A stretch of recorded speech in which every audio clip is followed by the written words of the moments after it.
Very cheerful good morning to everyone. It is said that one must be very wise while selecting their friends and their surrounding people, as gradually and slowly you also try to think in the same way as they are. Means the surrounding people give impact on your thinking process. It is believed that fools are so dangerous that only very wise people can manage with them.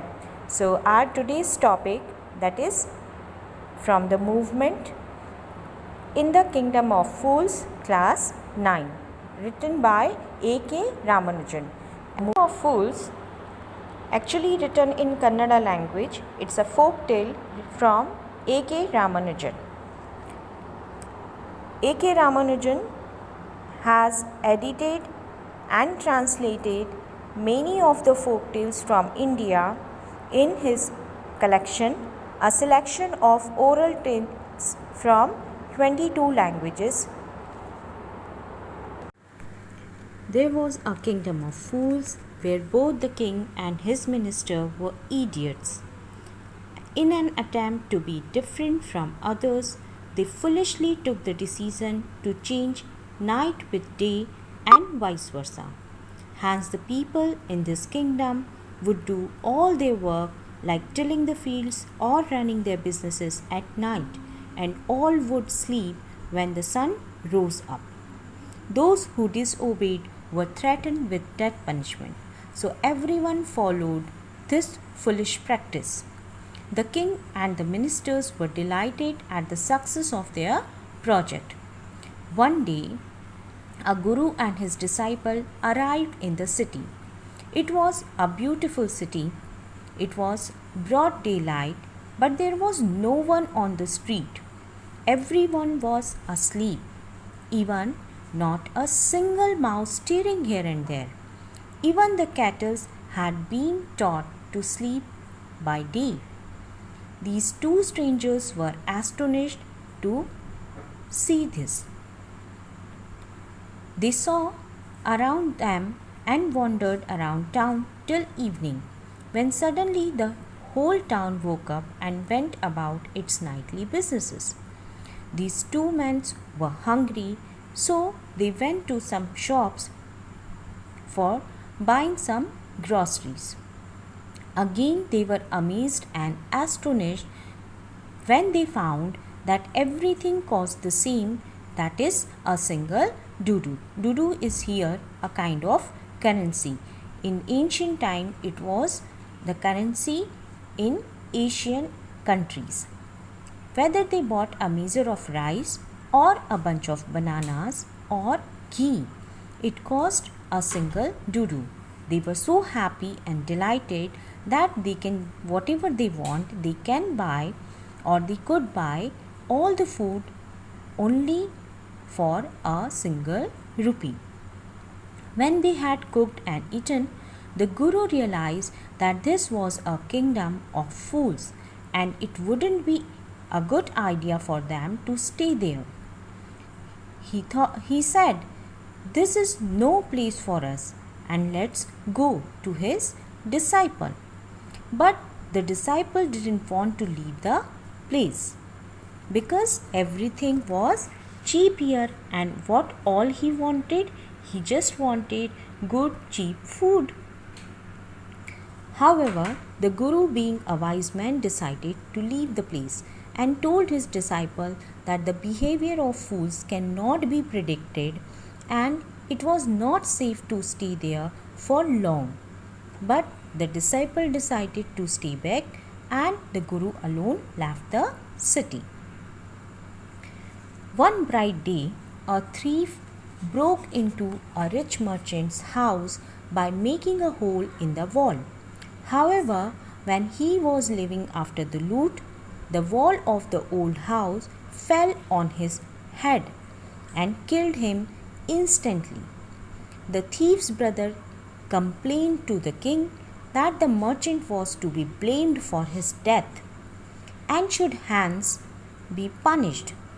The foolish king assured him of justice and summoned the merchant. The king told the merchant that he would be punished for having murdered the man who burgled his house. The merchant was a wise man and escaped punishment by telling the king that the wall had been built in his father's time. So, the bricklayer who built such a big wall was responsible for the thief's death and should get the punishment. The bricklayer again summoned by the foolish king. When the bricklayer came to the court, he was again having an excuse. Too wisely, he invaded punishment and put the blame on the dancing girl. He claimed that he got distracted by her jingling anklets when she went up and down the street on the day when he was building the wall. Now, king summoned the dancing girl. The dancing girl, in her turn, shifted the blame to the goldsmith. She said that she had to walk up and down the street many times because the goldsmith had delayed her order. In her turn, she said that, "My lord, it's not my fault. It's the damned goldsmith's fault, because he made me walk up and down to his house that particular day a dozen times." "She absolutely right," said the foolish king. The goldsmith defended himself by pleading that he could not complete the dancing girl's order in time because he had to first finish a rich merchant's order. This rich merchant was the father of the same person on whom the blame was put earlier. So the rich merchant was summoned again. Now here the justice had come full circle, thought the king, back to the merchant. When he was rudely summoned back to the court, he arrived crying, "It wasn't me but my father who ordered the jewelry. He's dead now, and I'm innocent," said the merchant. But the king consulted his ministers and ruled decisively, "It's true, your father is the true murderer. He's dead, but somebody must be punished in his place." Said king, "You have inherited everything from your criminal father, his riches as well as his sins. I knew at once, even when I set my eyes on you first time, that you were at the root of this horrible crime, and now you must die. Hence, he must be executed for the killing of the burglar." And he ordered a new stake to be made ready for the execution of death punishment to the merchant. A new stake was ordered by the king for the execution. However, moments before the killing, the minister observed that the merchant was too thin for the new stake, so it was decided to find a person who fitted the stake. Now here the king ordered, after thinking, that what we need to do, we just want a man fat enough to fit the stake. So he ordered his all servants that, "Okay, you all should roam around in the town and immediately find a person who could be fit to the new stake." Now, when the servants were roaming around here and there, their eyes fell on the disciple who had fattened himself for months on bananas, rice, wheat, and ghee. The disciple who had gone fat after eating a lot of food killed in place of the merchant. He pleaded that he was a sannyasi and had not done anything wrong, but the king's men did not listen to him. He was reminded of his guru and while waiting for death, he prayed to him in his heart for help. The Guru had magical powers and he saw everything in his vision. He arrived at once to save his disciple. He first scolded the disciple and then whispered something in his ears, then admiring the king for his wisdom. The Guru urged him to put him to the death in place of his disciple. The disciple at once understood the Guru's move and insisted on being put to death earlier than his Guru.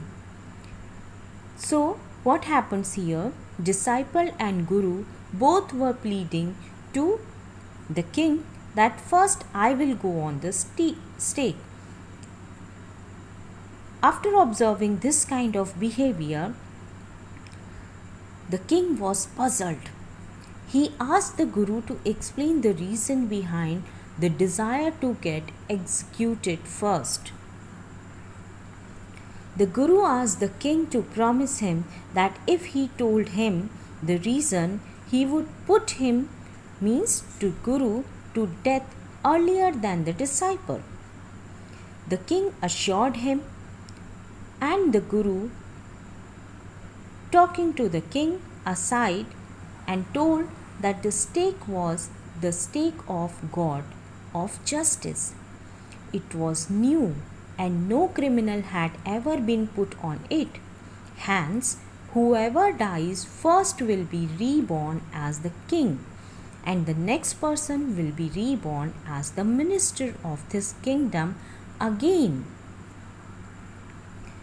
Now, this information put the king in deep thought. He discussed the matter with his minister, and they decided to go to the stake themselves.